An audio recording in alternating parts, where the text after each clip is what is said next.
Bismillahirrahmanirrahim. Assalamualaikum warahmatullahi wabarakatuh.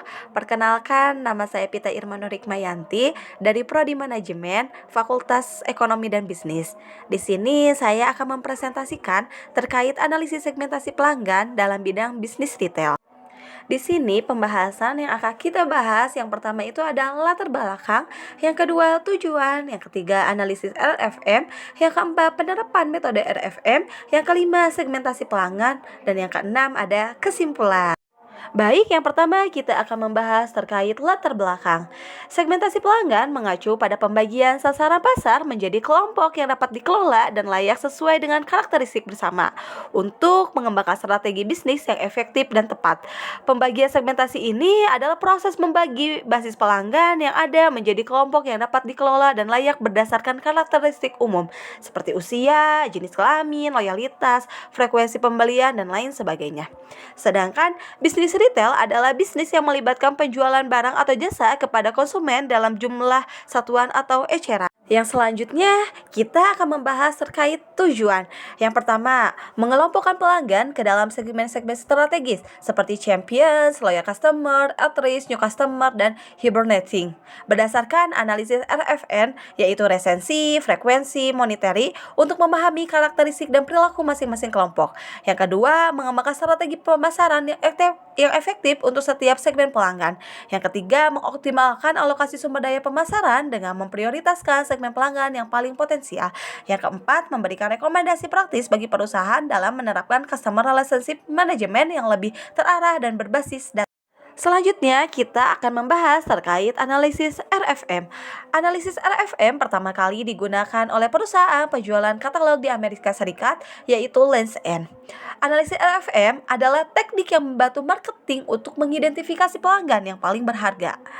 Analisis RFM juga membantu dalam mengidentifikasi pelanggan mana yang akan diinvestasikan, mana yang akan dibina, dan mana yang kurang penting bagi hasil bisnis. RFM sendiri terdiri dari resensi. Resensi yaitu pelanggan baru yang melakukan pembelian, sedangkan frekuensi yaitu seberapa sering nih pelanggan melakukan pembelian, dan monitori berapa banyak sih yang dibelanjakan oleh pelanggan. Di sini saya telah melakukan analisis RFM pada bisnis retail dengan 1.000 pelanggan, di mana bisa dilihat ada resensi, frekuensi, dan monitori. Resensi, frekuensi, dan monitori ini di mana saya telah mempersenkan terkait data-data pelanggan menjadi 5 segmentasi, yaitu ada minimal, ada 20%, 40%, 60%, dan 80%. Setelah kita menganalisis RFM, selanjutnya yaitu penerapan metode RFM terkait dengan bisnis yang sedang kita kelola.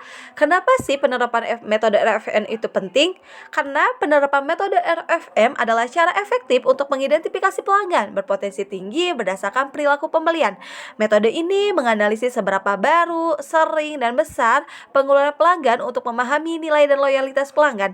Dengan penganalisis data ini, perusahaan dapat mengidentifikasi pelanggan yang paling berharga dan menyesuaikan strategi pemasaran mereka untuk memaksimalkan pendapatan dan relationsi pelanggan. Ini adalah salah satu contoh penerapan metode RFM yang saya gunakan di bidang bisnis retail, di mana segmentasi pelanggan dikelompokkan menggunakan rumus RFM score, yaitu R dikali 100 ditambah F kali 10 dan ditambah M. Contohnya di sini ada pelanggan dengan resensinya 5, frekuensinya 4, monitorinya 3, maka memiliki skor 543. Seperti yang teman-teman bisa lihat, di yang pertama itu RF score-nya yaitu 453 dan group size-nya itu atau jumlahnya itu ada 9 orang.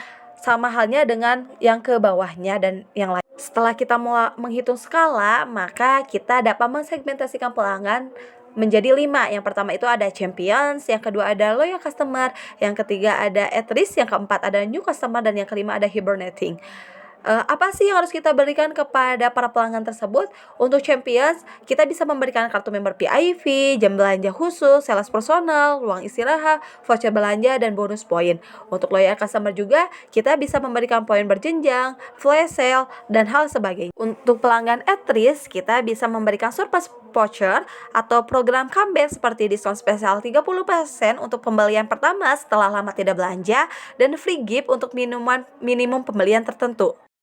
Sedangkan untuk new customer bisa kita memberikan welcome package seperti voucher diskon, buku panduan produk bestseller, atau program referral dan panduan belanja. Dan itu hibernating kita bisa memberikan lesson offer, update produk baru, dan program tukar tambah. Jadi kesimpulannya, segmentasi pelanggan menggunakan metode RFM dapat mengidentifikasi 5 kelompok utama. Yang pertama ada champions, yang kedua ada loyal customer, yang ketiga ada at risk, yang keempat ada news customer, dan 5 ada hibernating. Analisis ini memungkinkan perusahaan untuk menyesuaikan strategi pemasaran secara lebih efektif, seperti program PIV untuk champions atau diskon reaktivitas untuk at risk. Dengan memprioritaskan segmen bernilai tinggi seperti champion dan loyal customer, bisnis dapat mengalokasikan sumber daya lebih efisien. Program loyalitas dan personalisasi terbukti meningkatkan engagement sekaligus mengurangi churn rate. Hasilnya, pendekatan berbasis RFM membantu meningkatkan probabilitas dan daya saing bisnis rate. Mungkin cukup sekian presentasi saya terkait analisis segmentasi pelanggan dalam bidang bisnis retail. Sekian dan wassalamualaikum warahmatullahi wabarakatuh.